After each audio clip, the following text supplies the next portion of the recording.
Las Vegas was sort of the main division point, the halfway point between Salt Lake City and Los Angeles. And so because of its location and because of the abundance of water that came out of the Las Vegas Springs, out of the big springs, it was an important source of water for locomotives, for trains.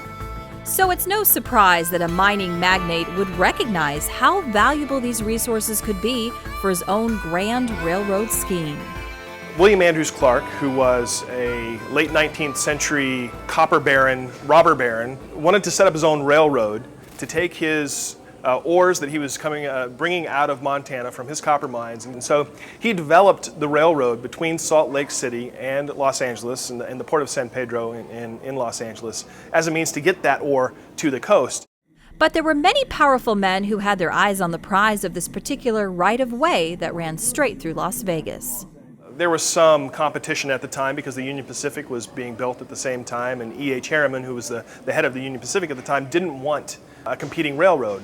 And William Andrews Clark had enough money, he could buy up whatever he wanted for the most part. Even owning half of a railroad would make both rich men that much richer. In the end, the Union Pacific and Clark came to an agreement where E.H. Harriman, who ran the Union Pacific, owned a 50% stock in the San Pedro, Los Angeles, and Salt Lake Railroad. And the SPLA and SL could use the Union Pacific tracks to move their trains from Salt Lake City down to Los Angeles. But there was still an element of risk and some major investments to be made in creating a company town almost from the ground up. Las Vegas was small, it was dusty, it was hot, there were no amenities, there was no real infrastructure. So it wasn't necessarily a place where you were going to bring your family and set up shop, immediately. The railroad men knew that people would follow the work and water. And if you were going to build shops, if you're going to build machine shops to help repair trains, you need a workforce. And at the time, in the early 1900s, 1902, there were probably no more than 20 or 30 people that lived in Las Vegas. And so they needed to develop Las Vegas as a town to help support these machine shops. So in about 1902, Clark and his backers purchased 1,800 acres from Helen Stewart. That included the Las Vegas Springs and Helen Stewart's ranch, and also purchased the water rights for the water coming out of the springs. Then, in the first of the Great Las Vegas promotional campaigns, they described a desert that was just waiting to bloom and a supply of water that was endless in the imagination. When we go back and look at historic newspapers, we can see advertisements both in the Salt Lake newspapers and the Los Angeles newspapers highlighting how wonderful the climate was in Las Vegas, how there was flowing water, how there was vegetation, how it was a perfect community to come out for farming, but also touting the development of the shops and the development of the railroad and access to Salt Lake City and Los Angeles from Las Vegas. The robber barons made out like bandits by betting on the competitive advantages of buyers trying to outbid each other in an auction sale.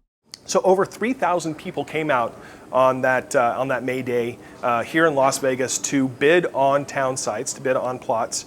And for the most part, people felt like they were getting a square deal. A plot of land you could get for $150, $170, corner lots upwards $300, $500, but the prices went up pretty quickly. And at the end of the two-day auction, they made over $270,000. And once again, if we translate that in today's money, that's over $6 million they made just from land auctions from the Clark Las Vegas town site. Even today, guests can get caught up in all the expectations and excitement of the auction atmosphere.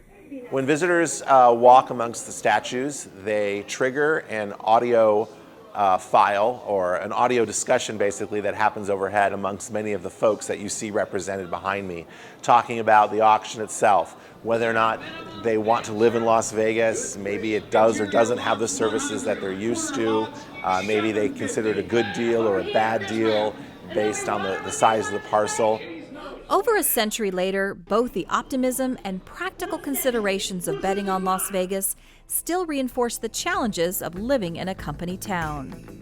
Las Vegas in many ways has been a boomtown. If you look at the ebb and flow of the economy nationally, Las Vegas fits very, very well into that.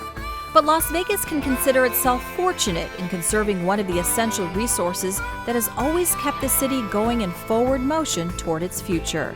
One of the reasons that Las Vegas has done well is it has a natural resource that a lot of these smaller communities lack.